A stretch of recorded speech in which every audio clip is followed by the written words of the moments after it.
Hey, everybody. Thanks for tuning in. I am here with Aleksander Petakov. And how's it going, Alex? It's going good, man. Thanks for having me on. Awesome. Well, yeah, I had to have you on because of the new video you've got out, man. Tell us a little bit about it. Yeah, so we just released the Alaskan Coastal Sasquatch, which is part of our Bigfoot Beyond the Trail series over on the Small Town Monsters YouTube channel. And super excited about it. The reception has been really awesome. We had a lot of people pre screening it too. You were one of them, people that were kind of involved. And then we had some people doing reviews and kind of giving us some feedback, and people seem to really enjoy it. It's going to be a two-parter, actually.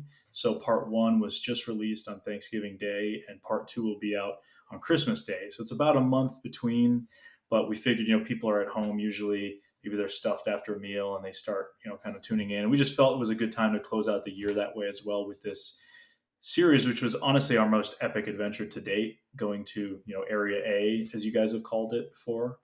And full credit to you guys for coming up with that, which I think is very fitting. We kind of also nicknamed it just the cabin or the Alaska cabin. We had a lot of different sort of names for it, but it was our most epic adventure to date, and we've been all over the United States and different parts of North America, and I mean everything kind of pales in comparison to Alaska, in my opinion. So it was just so fun to work on, and I'm really happy the way it came out, and glad to share it with people. Yeah, yeah, I was really impressed with it. Some of the, I don't want to spoil it, but some of the footage you guys got, the wildlife footage, um, it rivals anything on any Discovery Channel or National Geographic show. I mean, it was amazing. Yeah, the wildlife that's out there is just, I mean, Bigfoot aside, right? That whole topic, you could just go out there just to film a wildlife documentary. We saw everything, whales, mountain goats, uh, bear. I mean, we got close ups of black bear. We saw possibly a brown bear. Scott had seen it, but we didn't really have a sight on it. But Scott is apparently extremely good at spotting anything out there. So that was interesting. But yeah, just everything out there. And that's something I comment on a lot in the film, was just the plethora of natural resources, whether it be terrestrial or in the water. So with all the species you have on land, including just the large animals you get, like the brown bears there, and moose, of course, and lynx, mountain goats. We followed trails up and down that mountain behind the cabin that were mountain goat trails. I mean, it was just seeing some of the places they were going was frankly pretty amazing. And then you've got those animals in the ocean. We had seals and sea lions. We were hearing a lot. We saw river or sea otters. Excuse me. Didn't see any river otters that time. The saw-whet owls. Just so much biodiversity there. Unlike many other places in North America, we have so many different species. Two species of bear, in the same areas competing for the same resources. So to me, seeing all that and just the amount of food sources that exist, mussels, starfish wash up on the shore, the large kelp runs that come in, the halibut, the salmon. To me, it's not really a stretch to imagine if there were a great habitat for something undiscovered like a Sasquatch to live. This type of environment, that coastal Kenai Peninsula to southeast Alaska kind of area, just seems absolutely ideal. And I mean, that's why we have such a long history of reports in that area from the Kenai Peninsula and northwards all the way down to the Pacific Northwest. I mean, that's all kind of part of that coastal rainforest chain with some of the richest history and native folklore about Sasquatch and settler history anywhere in the continent. So this felt like we were right in kind of the heart of that, and just obviously how isolated the location is. Um, it just, when you put the pieces together, it really makes you wonder. This, if there's a place that it could be, this is one of the best in my view. I mean, in terms of those biological kind of check marks you need. Yeah, I concur. It's in the grand scheme of things, it's not that far away from like Port Chatham. Yeah, It's actually, it wouldn't be easy, but conceivably, you could walk from Port Chatham to the cabin. I mean, it that wouldn't be would be a trek. feasible, but it could be done. Sure, You'd have to go maybe in across the the Harding. lifetime of a Sasquatch. Yeah, you'd have to go across the Harding ice fields, which I mean would Right. be very difficult for us, but maybe not difficult for something bigger and a little bit more agile than us. Well, it's funny. The one of the most common questions we get about this video is, "Oh, is this Port Chatham? Is this like Alaskan Killer Bigfoot?" Obviously, that comparison is kind of funny to me, given the the history of that show, which pretty well, obviously. But that's a common misconception we get. Either people assuming it is, or they'll ask if it's close to there, and my usual response is it's just the same peninsula. It's the same type of similar terrain, I'd say, in terms of Yeah, that kind of temperate rainforest. it's very similar, almost to the point where, You've been to both, obviously, so you yeah, know. you could get pictures confused. If I can show Right. you could show me a picture of either one and tell me it was the other, and I would likely agree with you. Absolutely. You've got that, the big long rocky beach. You've got the soft, tundra like, ground, and then you've got higher elevation, going back up, and that's where a lot of the activity takes place. And that's, similar to a lot of places you hear about, like the Area X place that, Yeah. the North America. You've got a flat area where, people camp, build cabins, recreate, whatever, and then you've got a high, a hill elevation or something behind, that goes back, that usually has like more forest behind it, and a Yeah. lot of that the reported activity comes from up high on the ridge, or up, behind, an area. And it's, very similar to, Area X, Area A, and Port Chatham. Those And those areas. even to say, the Olympic project's kind of so-called nest site, I've been out there too, and it's extremely rugged. And I mean, the Olympics just rise, but where those kind of nests were discovered were on this kind of ridge and a plateau that goes down a pretty steep embankment to a river that has salmon runs. So you have resources right there, and a long history of the weird kind of activity in that area and how inaccessible it is. I think I would say that about behind Area A as well. We traverse that area. I would venture to say probably more than anyone has since Scott has owned the property. Whether it was myself, Eli, and Ron, or even Rob Roy coming with us on some of the treks, but we bushwhacked. It was I call it a brutal bushwhack up the entire big mountain in the back of the cabin. And it took us all day, and it kicked our butts. So we got to those higher elevations, and there was a ton of snow up there still. This was in early to mid May. So down at the lower elevation, snow was gone, but up higher, I mean, we were on the heels of a black bear, fresh black bear tracks right when we got to the top of this peak. And then we get to the top of the mountain, and there's this little cliff we all sit on, and we're flying the drone from there. And you look, and there's these other mountains that are just even taller than you are. And I'm thinking, oh, we're here at the top, and it just keeps on going. So that whole area, just how rugged it is and how difficult it is to actually get around quickly. The point, which where the cabin lies and how that point goes out, where there's been some activity kind of sounds from that area. We thought that was just a small little jaunt out to the point. You can kind of see the other bays. No, that took us hours to get out there, and because there's really no trails, and we followed some primitive kind of mountain goat trails and other wildlife trails, but with the moss and everything catching you up, it took us a long time to kind of circumnavigate that whole point that goes out towards the left of the cabin if you're facing that glacier. Yeah, we So went out there.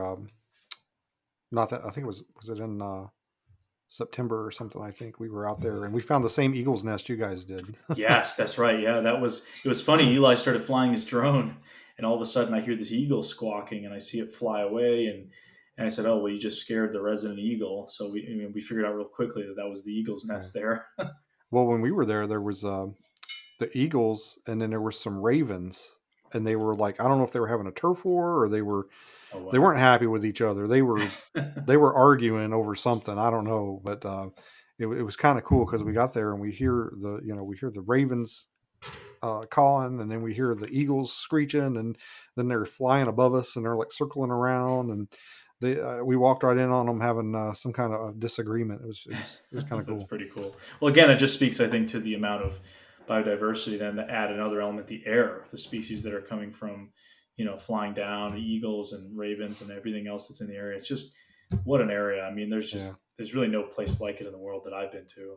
Yeah, and you guys found, deer sign too. Did Scott tell you that there's not supposed to be deer out there? Yeah, that's what I had heard. That there was, doing research. There's not supposed to be Sitka blacktail out there, but Scott is claiming that he's found evidence. We found the scat out there, and at first I was thinking, oh, I mean, it's too small to be a moose. I figured, probably mountain goat. And we did find mountain goat sign, plenty of Yeah, it. But having some of that blacktail sign was pretty interesting because they're not really supposed to be there. yeah. Well, I think he's got them on trail camera before too out there, but like right in front of his cabin. which is awesome. I mean, just goes to show nature just finds a way, whether or not they're supposed to be in an area or Yeah, not. well, they don't, they don't, the Fish and Game, they don't put up bulletins telling the deer, hey, you're not supposed to be Yeah, here. right. So, So it just so I mean, imagine that in an isolated spot like that. I mean, who knows where they would have come from? It means that they were traversing those bays and traversing those inlets and making their way to that spot. And I mean, why wouldn't something else? Other critters do it, so why wouldn't something Sasquatch like be able to do that? Especially if you take it back to the story, which always was imprinted on me that Scott told me about the Les Stroud incident that happened somewhere in that region about knowing the boat captain who was contracted to take Les out, and it was the same guy who helped Scott with his lumber. I mean, I actually looked it up, and Scott had pictures of this captain. I don't remember the name of the boat. And then I went and rewatched the. This was earlier when I first started talking to Scott. I went and rewatched the episode of Survivor Man where they're dropping him off, and I saw the same exact boat, same name, same style, and I'm like, okay, that is absolutely the same captain as the Les Stroud guy, and that was a while before. And that was like in the mid 2000s, I think, well before Scott had really purchased the property or anything. yeah. Yeah, he's talked about maybe trying to track down the people that owned it before him and asking them maybe why they never really did anything with it. And if I remember correctly, he actually got it a really good deal on it. Like he got it probably cheaper than he should have been able to get it. And Right. it's always made me wonder, like, was it just, like a poltergeist kind of situation or something where they just take Yeah. it, just get it off my hands, And I'm because I know the story he told about the guys who were there before. There's some guys from Georgia or something, and they camped and they were complaining about stuff walking around their camp. Yeah. We kind of found, or at least Rob Ray showed us where he thought their tent sites were, kind of up near that upper fire pit. And we camped even further up than that, but when we camped out there, but we found those sort of areas, and the story went that they just didn't want it because they were kind of freaked out. And Scott was inquiring why they were freaked out, and basically he said, "Oh, it's like Sasquatch type activity," and it's for somebody to say so bluntly. Yeah. I found that pretty interesting. And does it really surprise me? I suppose not. But that was one of the initial stories that Scott had told me about. Sort of Yeah. once they had Well, those incidents with the rocks being thrown. you've got the abandoned cabin up there too that you guys went and took a look Yes. at. I mean, and granted, sometimes just life gets in the way, things happen, Right. and then oh well, we'll get back out there someday, and then you Yeah. just things that happen you never do. But at the same time, like that's a nice sell it, or why is it just sitting there abandoned? I It's know it was boarded up and everything, and it just looked like it was kind of not really a time capsule. I wouldn't say 50, 100 years old, but it looked like somebody hadn't been there in maybe 10, 15 years.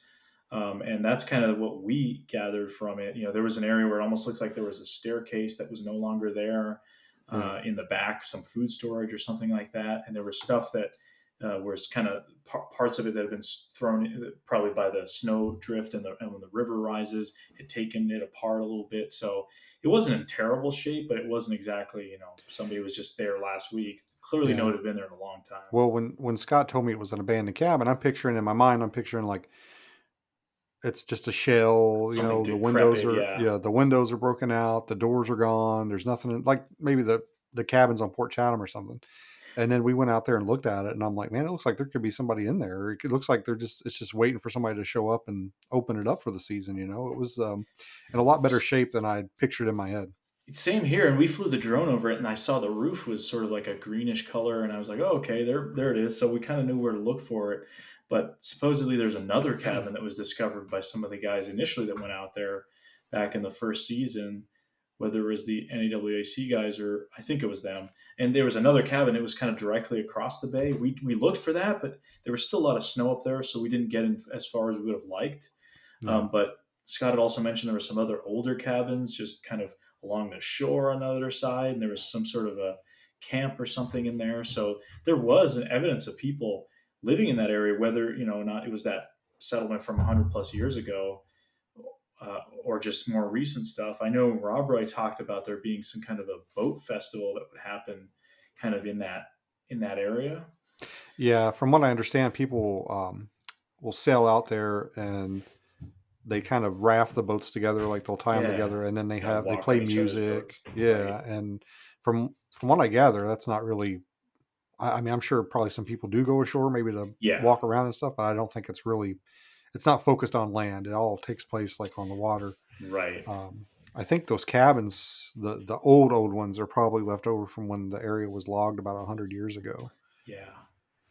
But So it's that's interesting. I mean, and yeah, then the only other people really that would be in that area, I guess, would be Scott was mentioning that that boat captain who would, with the Les Stroud story, would was known to take out kayakers occasionally, and they would camp and on the shores and that sort of thing. So I can only imagine how many people might have interesting stories, or maybe they didn't experience anything. I mean, you've been out there, where there hasn't been anything going on.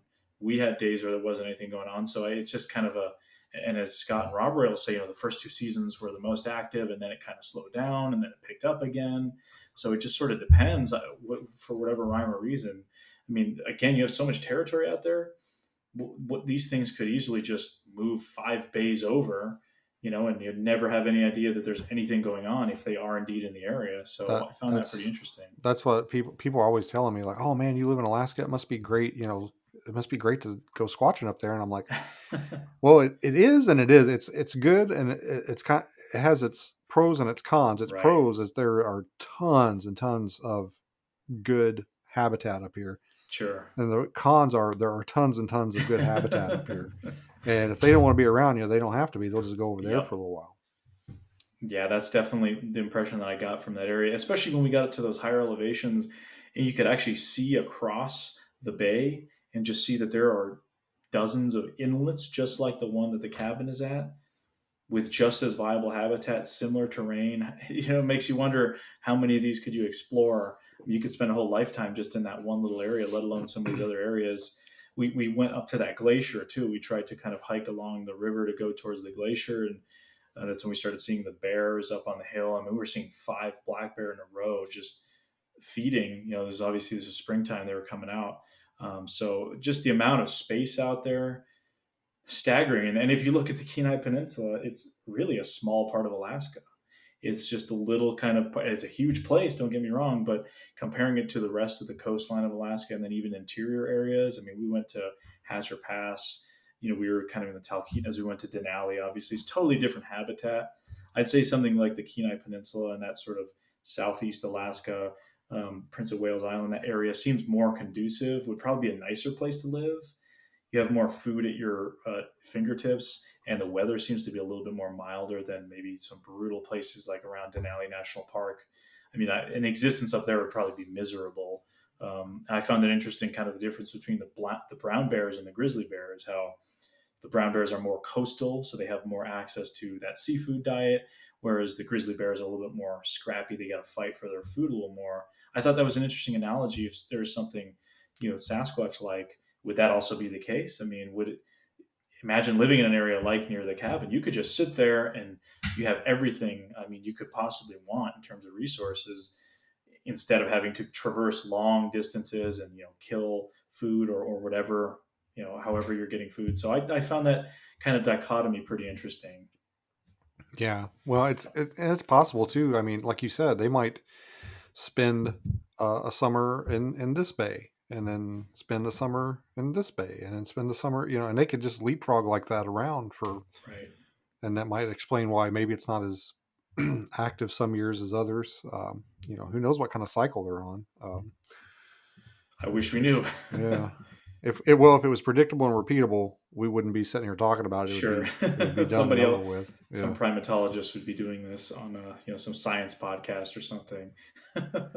yeah, But that's okay. We have fun. I always like to say, kind of, we're the guys in it at the, we're having fun with the bigfooting now. If it does get proven, if there's other scientists getting in, they're trying to push us to the side. We can always remind them, well, we were the ones that were looked at as crazy before, and we were enjoying this topic. And hearing your first wood knock and your kind of first thing that happens, whoop, it's like super exciting, and like you guys will get there too. yeah. I was thinking about that earlier today because I was just telling you about my trip to Washington, and where I told you we didn't have much going on, and I think the last night we had like two knocks or something going on, Yep.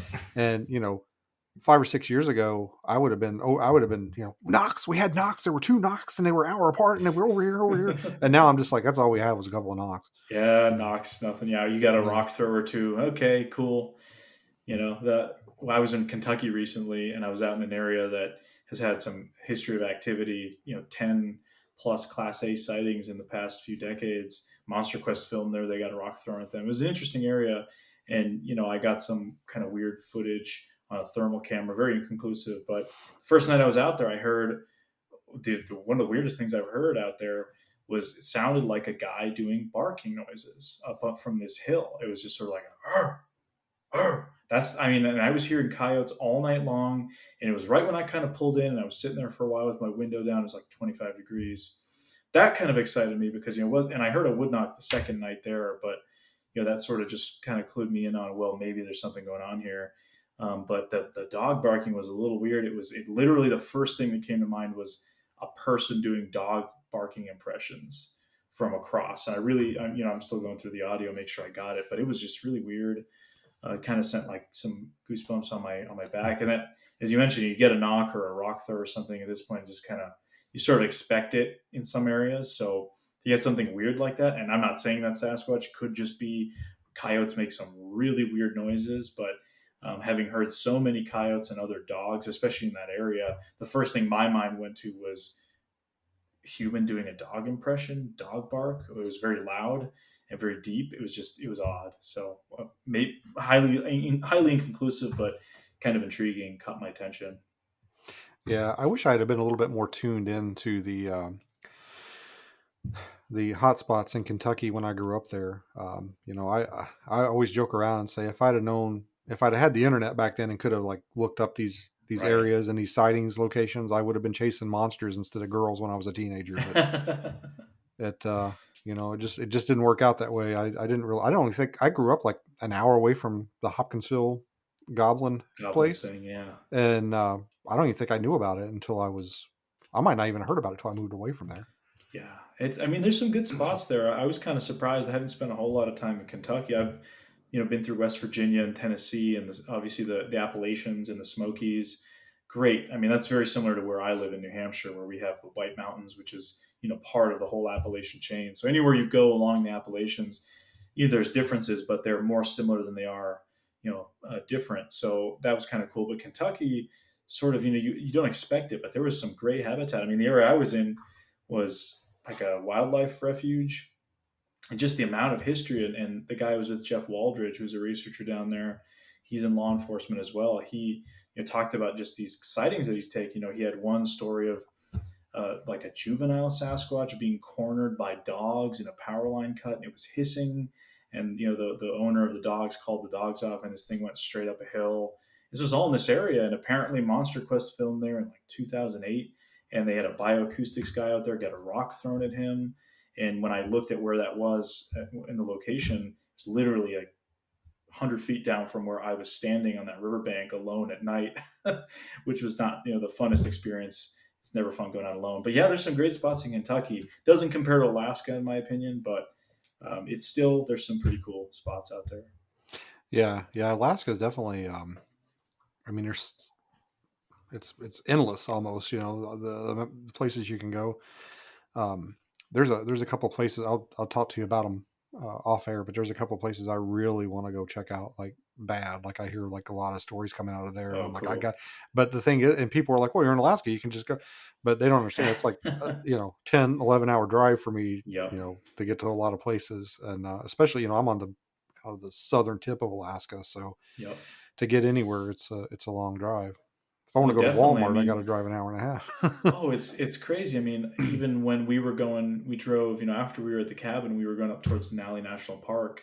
We spent a few days with Rob Roy up in Hatcher Pass, kind of north of Wasilla and Willow Creek area, stomping around there. Rob Roy's got some great stories. I mean, he's been working that area for a while. Took us out to old abandoned trappers cabin. This was all in our first video we did, with Alaska, which came out I think in last June or July. It's kind of our precursor, but that was more of just kind of exploration. But we drove the entire Denali Highway um, in a span of a day. We got to Healy, Alaska at maybe 5, 6 in the morning. We just were driving all day. It's incredible how vast Alaska is. And then you look at the area you went and compare it to the whole of Alaska. It's nothing. And you were like, you did a small little blip compared to what there actually is, which is pretty mind blowing. So Alaska really is a class of its own. And I just don't think there's anywhere like it really in the world. I mean, maybe parts of Canada, and then parts of Siberia, I guess. But even that, I think Siberia has probably had more, you know, people living there in certain areas of it for longer than parts of North America. So Yeah, I um, think the Kamchatka Peninsula is pretty wild. yeah, that I've looked at Yeah, maps. They're very comparable, but I mean, you do get obviously those reports, the Almas and the Almasti and that kind of stuff. But yeah, Alaska is just in a class of its own, and I could see why people love it so much, and why yourself and others and like Scott have chosen to live there. I don't know if I could do the daylight thing, but definitely has a very special place in my heart. yeah. The daylight it only messed with me once. I got here in the summertime, and I was in the military, and they told me like, oh, you got to be downstairs. Be downstairs for formation at like 6 a.m. or something. And I'm like, oh, okay, no problem. Went to bed, woke up, looked at my clock. I had like an analog clock. This is back, in the late '90s, and it said like 1 o'clock, and I was like, oh my god, I overslept because I look outside and it's like daylight, like broad Yep. daylight. And I'm like, oh my god, I overslept. And I'm like, why didn't somebody come looking for me? Because usually, and Yeah. Right. I start getting up, and I kind of start like, I gotta get ready. I gotta get ready. And I look outside, and I notice there's no people walking around, like, because normally during the day, military posts are pretty active. And I'm like, there's no Yeah. cars driving around. There's no people driving around. And I'm like, is it 1 o'clock in the morning? And I found my digital watch or whatever I had, and it said 1 a.m. And I was like, that is crazy. And Yeah. it never really messed with me after that. It, and the darkness thing. I mean, I worked graveyard shift for a long time when I started my law enforcement career, and I'd get home at dark and wake up, and it would be dark, and you just didn't see the sun for a long time sometimes. Oh, I can imagine. It was so Yeah, weird when we were in Alaska. We were there for almost 2.5 weeks, almost 3 weeks total, and this was in May of this past year. And when we got there, it was like May 5th or 6th, and immediately, the following day we went out to the cabin, and we spent pretty much 8 days out there. So we saw the full transformation of Alaska from winter to basically summer. There's not a lot of transition time, but we also saw the daylight thing go. The first few nights at the cabin, we saw, I think only the first night we saw really darkness with stars. I mean, it never got fully dark, but we saw star cover. And by the end of our time at the cabin, 7 days later, it was already to the point where it never really got dark at night. It was just sort of that dusk for a few hours, and then it would come up.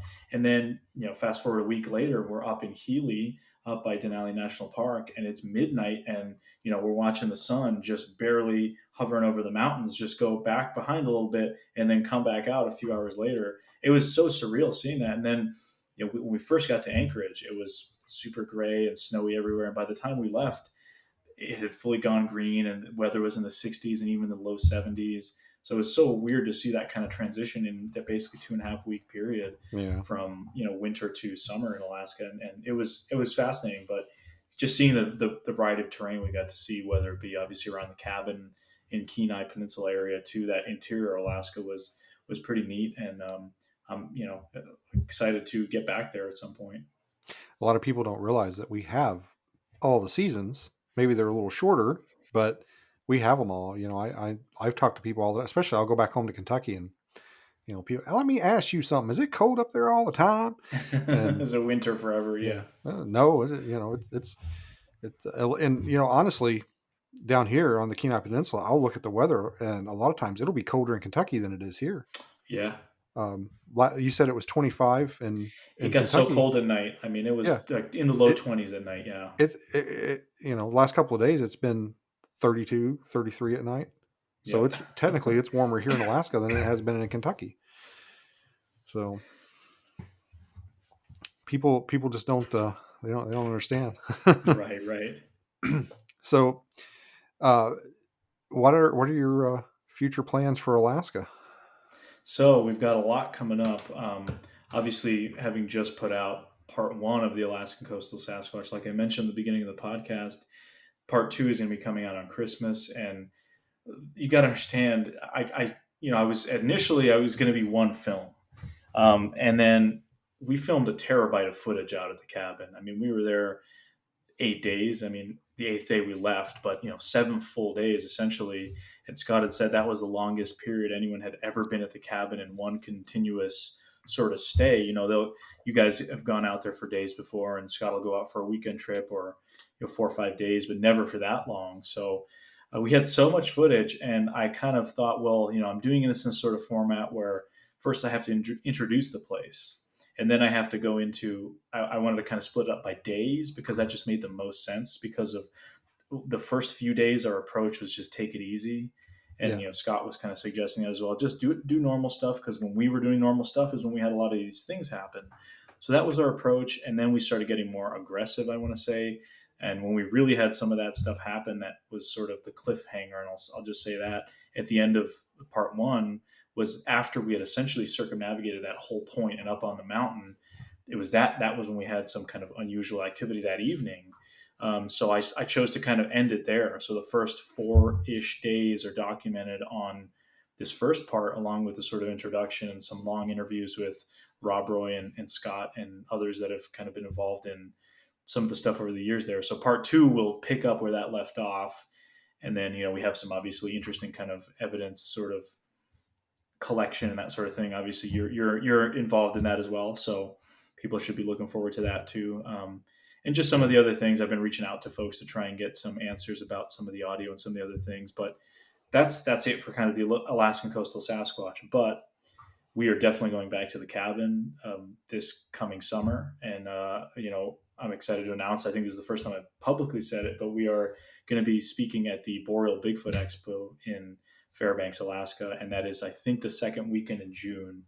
That is June 10th and 11th. 10th and 11th. Yep. We were super excited to be invited by Heidi and the organizers. Myself and Eli Watson will be there, kind of representing the Small Town Monsters crew. And we'll be showing, I assume, part one of the Alaskan Coastal Sasquatch, as well as Seth's upcoming film, which is the On the Trail of Bigfoot, The Last Frontier, which is kind of more of a wider look at the Bigfoot topic in Alaska. It does actually touch a little bit upon the happenings at the cabin, but just for a little bit. So they kind of coexist with each other. And we like to do this with some of our productions where, Seth will have one film and then we'll have one. Because our style, the way I do things is a little more, it's the more boots on the ground kind of investigative. So if you enjoy that sort of stuff, that's more of what we do. Whereas Seth's films are typically a broader look at the topic, and it'll be very interview heavy. I mean, they interviewed tons of Alaska natives, First Nations people who've grown up in Alaska, hunted and fished and all that kind of stuff. So it's a very broad look at the whole state.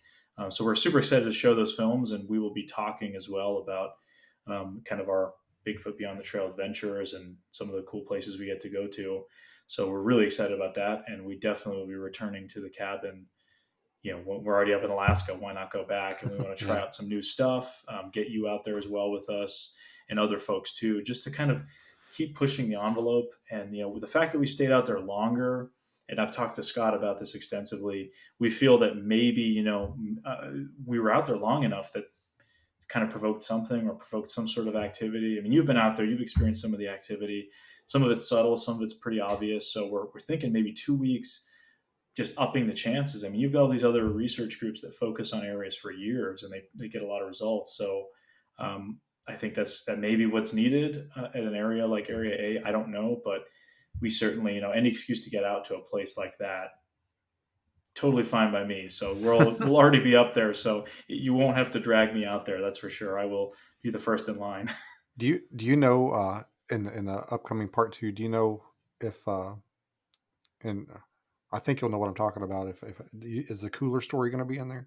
Yes, yeah, yeah. Okay, So, okay, so what I had to do is funny. I'm actually kind of glad you mentioned that, because that's something I was kind of choosing to do, because when I was introducing the story of the cabin, I mean, Scott has been out there for a while, multiple seasons. Rob Roy, yourself, others have been out there. So you hear the stories, they kind of accumulate, whereas you might go there for a weekend trip and not have anything happen, say, oh, it's a bummer. They have stuff happen here all the time. You got to realize those guys have been going out there for years. So they have accumulated these incidents. So, they can tell you 10 incidents that have happened that may have taken an entire season, but they're able to tell you the whole 10 just in kind of a few minute story. So, just having all those guys out there and just kind of telling those stories, I thought was interesting. But there were so many stories, I had to cut back on what I could share in that first episode. The first episode clocked in at an hour 34 minutes.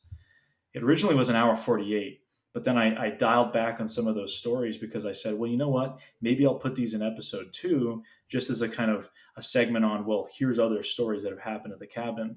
Not to make the second episode just also be boots in the ground, but also have a little bit of that kind of recollection. I mean, there's other stuff that Rob Roy talked about. The cooler story is one of the most startling ones. The baby crying one was probably one of my personal favorites. The weird, I kind of drew the Kushtaka connection there and thinking, well, that's probably a Sasquatch being seen swimming, and maybe that has something to do with it. I don't know. People really were kind of a lot of speculation about that because it's just so odd. So I felt like it was good to include that in part 1, but part 2 definitely will include the cooler story.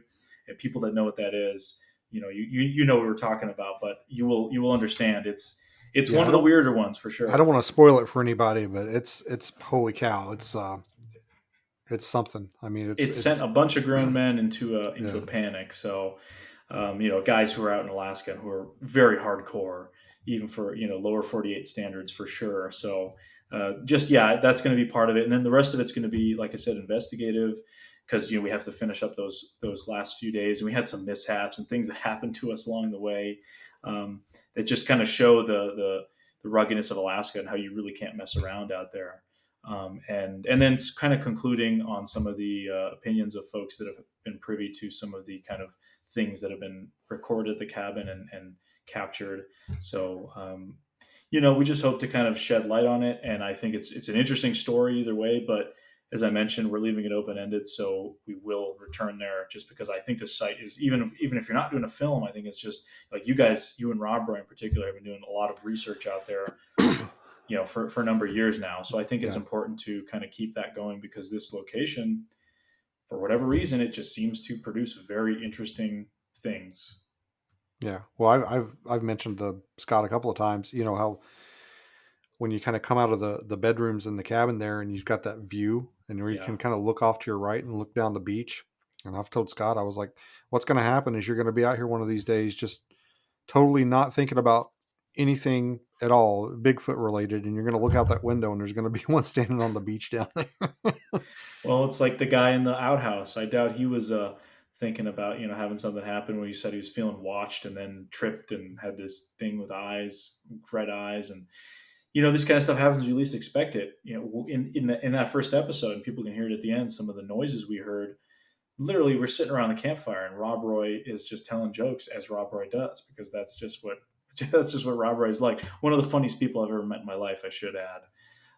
But we're just kind of shooting the crap, and all of a sudden these noises start. And I'm like, oh, whoa, whoa, and then we start hearing the sequence of events, and all of it. It's so funny because people say, oh, you Bigfooters, you think you'd be more prepared, but you get caught with your pants down in these instances. I mean, we're all sitting there with thermals and cameras and recorders. No one's got a camera on. We have an audio recorder on, thankfully. Thermals are all off, and things start happening, and we're kind of panicking. Like, we want to make sure nobody falls off the cliff in excitement because you've got like a 100-foot Yeah, drop behind you. And, we just are scrambling to get ourselves together and, start laughing hysterically for whatever reason, just because it's just the kind of adrenaline kicks in. And then, we finally get ourselves together and we start using the equipment that we're there to use to research. But in the moment when stuff happens, you just get caught so off guard, and I feel like that happens so many times. Not just the cabin, just with this topic in general, which I think is pretty funny. But you really can't be prepared. You just sort of have to have it happen and hope your reaction is good in the moment. yeah. Well, it's the curse of Bigfoot. I mean, it's happened to all of us at one point or Yeah. another. Oh yeah. I like to, if I had hit record, you know, 30 seconds sooner in Port Chatham, I would have probably had the best thermal footage you've ever seen in your life. And it happens. And I used to be pretty critical when I hear stuff like that, like, oh, it ran out in front of us and I had a camera, but I didn't take a picture. And I'm like, Yeah. yeah, right. And now I'm like, no, I totally get it. I understand. Yeah. Even, I mean, Rob Roy, and he shared that, and I include that in part of the interview in the first episode with his first kind of experience at the cabin with hearing those knocks. And the second one really is the one that set the fear in on him. And he realized, he runs up to the cabin, him and Scott are kind of freaking out over it. And they're both, holding either a camera or a thermal. No one even thought of using it. And I've heard so many eyewitness stories, of, oh, we had a camera on us, but we were already halfway back down the mountain. We realized we had it after we saw this thing. Or I mean, I've tried to take video of animals that have run out in front of my car wolves and stuff like that. And by the time you're ready to go, it's just too late, especially if you're caught off guard. You just, first, you got to process what you're seeing. And then it's, oh, okay, let me try to get a video.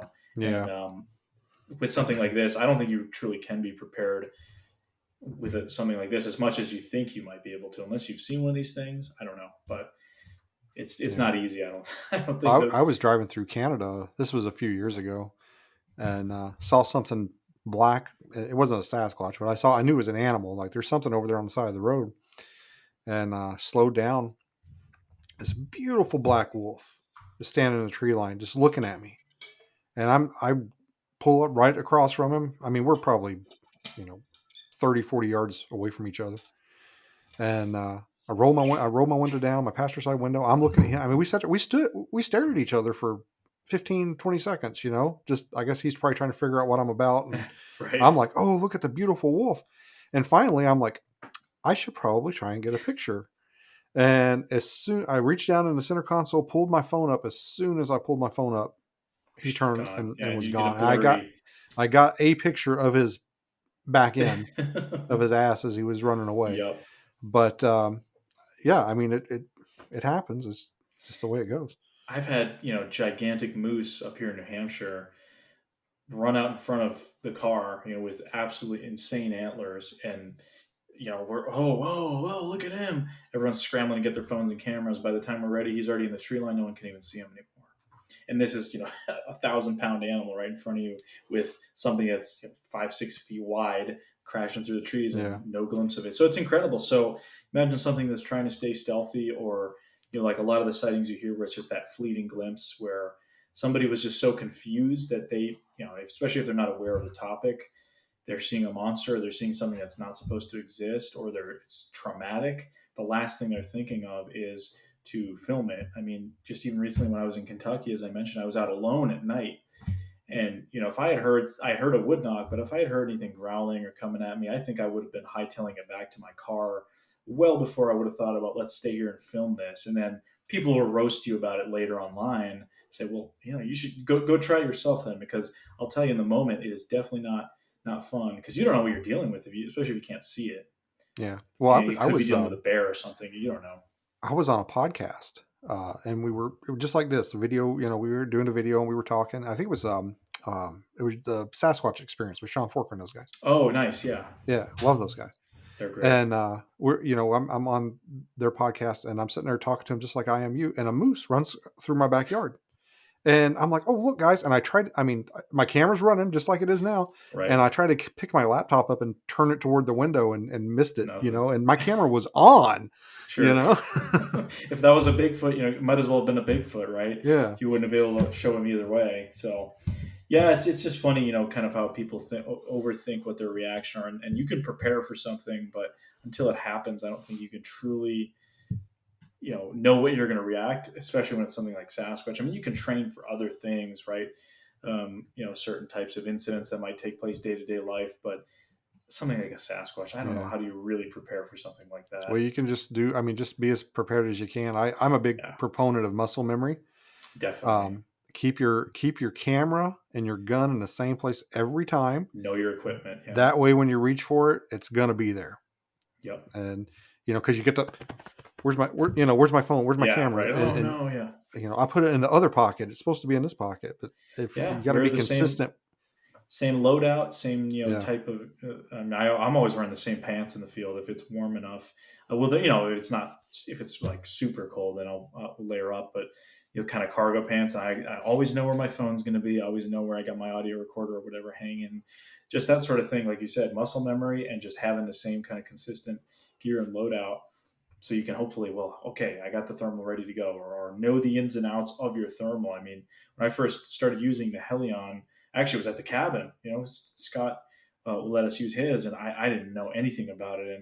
And I was out there. We had the monocular and the binocular, and Ron Reed, guy who was out there with us, our buddy, great researcher, he had one of the smaller pulsars. So he's like, "Oh, I see something." And Rob Roy would come up with the Helion, and I would come up with the binoculars. I'm like, I do not know how to work these, because I've had experience using FLIR Scouts and like AGN stuff, and the other thermals. So now 6+ months later, I know how to use the pulsars to a T, which is really nice. So learning the ins and outs of your equipment, because I've made plenty of mistakes. Definitely learn from your mistakes and learn your equipment, so that if you do get in a situation where you might be able to get something, you can at least walk out with something more than a vivid story. Hopefully, even though at times that's also wishful thinking, but the story, if it's more vivid than the evidence, Yeah. that seems to be the case a lot of times. But Well, I've been um, out in the field with somebody that brought a shiny new piece of equipment out, and they're like, "Oh, this is going to blow your mind. Check this out." And they get it out, and then there's like, "Oh, you're supposed to, I need an internet connection to set it up." Never mind.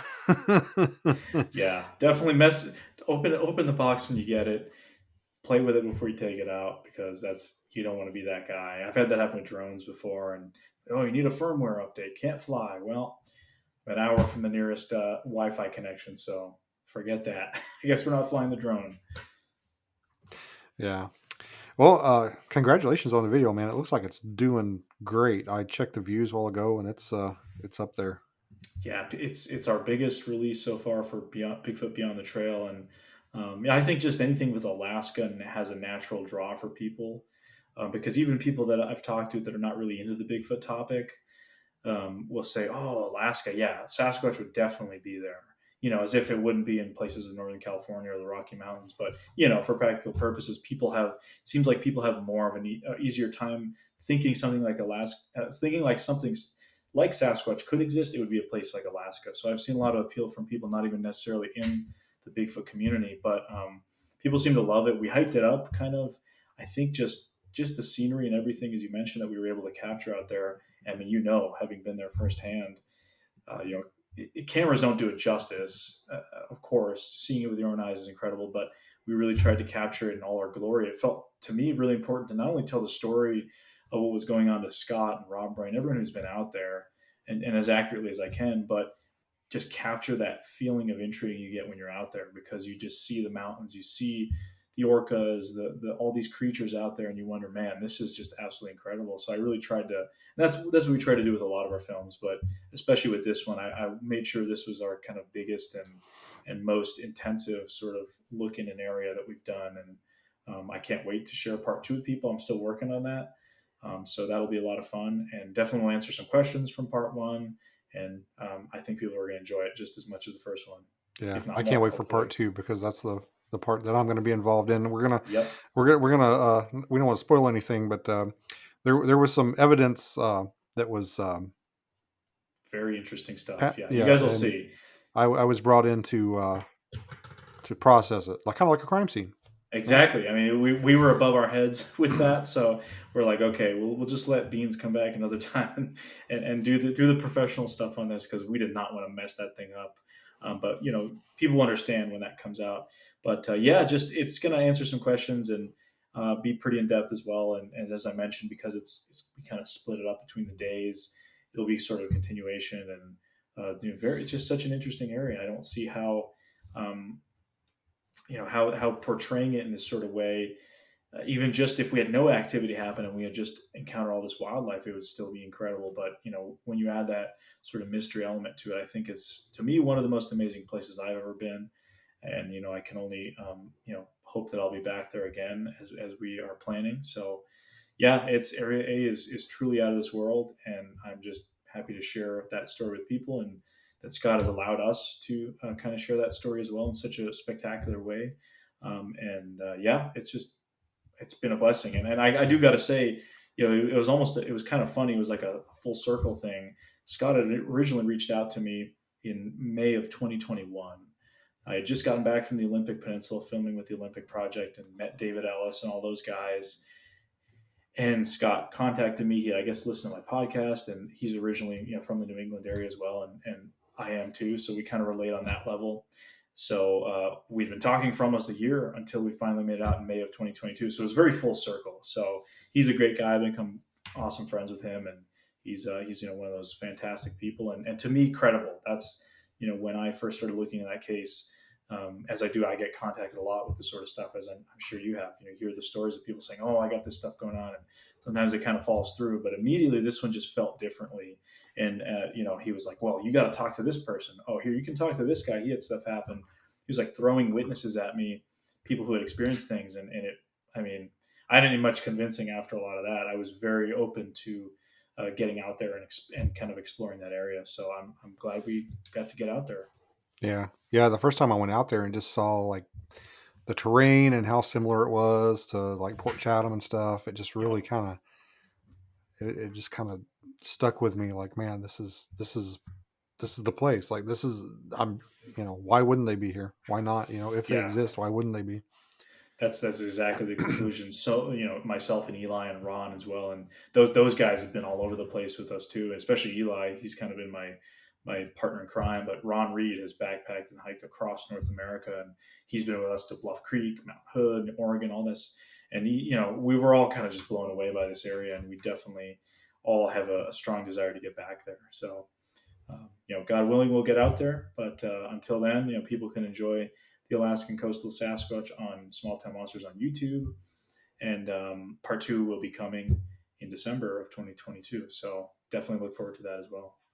Yeah, awesome. So, is there a website or a base of operations on the internet where people can go to find your videos and wares, Yeah, merchandise? absolutely. So myself personally, I have a website called Petakov Media. That's Petakov media.com. And that's just the easiest place to find all the stuff. I post links to all of our videos on there, all the other kind of stuff, podcasts, that sort of thing. This will be up there as well when it's out. Just all that sort of thing. And then obviously smalltownmonsters.com and the YouTube channel. If you do want to see the video, of course, it's YouTube kind of exclusive. So it may be on Tubi at some point, but for now it's YouTube.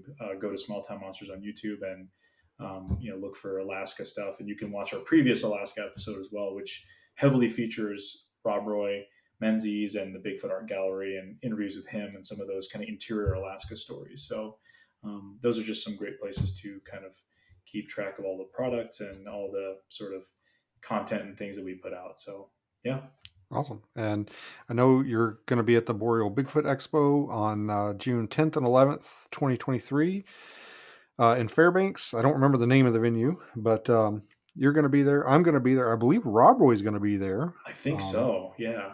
yeah. So we're going to have, it's going to be like a little reunion. It'll be That's awesome. going to be an awesome lineup. Yeah, that'll be so awesome.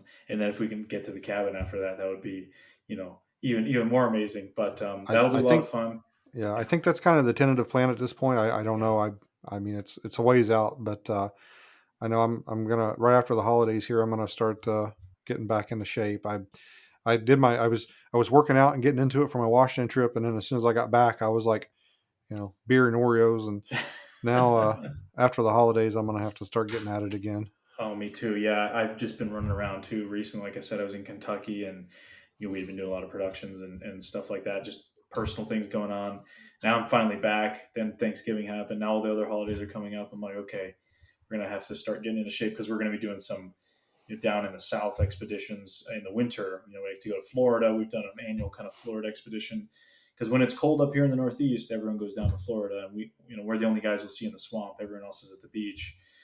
But so I'll have to start getting back into shape too here once things are a little more settled. Yeah, I've got this big hill. I live at the bottom of a big hill, and I started walking up up it and down it. Just I mean, just back and forth, just back and forth, back and forth. Right. And now I'm gonna start. I'm gonna get back into that. I'm gonna start adding weight to it too, so I can. Nice. Yeah, I'm not looking forward to it at all, but I need to do it. Yep. Necessary evil, but it helps when you're out there. When before we went out to the cabin, I had not hiked for a while, so I did like a month and a half of I would just go up staircases, and then I would actually wear a full loadout with camera gear and weights, and I have the same kind of KSG shotgun that we had out there at the cabin. Everything I knew that I was kind of going to be wearing, and my boots. I had just practiced that for a while, so when we got out there and we were hiking up those hills, it was a lot easier than if I had just gone kind of right into it from not really doing a whole lot. So Yeah, definitely we'll be planning on doing that before Alaska again. yeah. Well, that's the thing about the cabin too, is where the cabin sets is about the only piece of flat ground Yep. there. Everything else is uphill, You want to get and anywhere? Yeah, you're going to be hiking yeah, through both moss, which is ways. not easy. So yeah, Yeah, both so ways, definitely literally. good to practice. But yeah, Yeah. All right, man. Well, thanks for coming on here and talking about the Alaskan Coastal Sasquatch. Please go to YouTube and check it out. I think you're really going to enjoy it, and especially keep an eye out for part two coming out in December, which Beans will be a part of. And I think you guys are really gonna. It's it's pretty impressive what they found out there and what I got to be a part of. So I think you guys are really gonna enjoy it. But Alex, thank you so much for coming on, man. Really appreciate it. And everybody, please go petakovmedia.com. Go to YouTube, check out Alaskan Coastal Sasquatch. He's doing great things out there in the field. Please support him. Thank you, man. Appreciate you having me on. Awesome.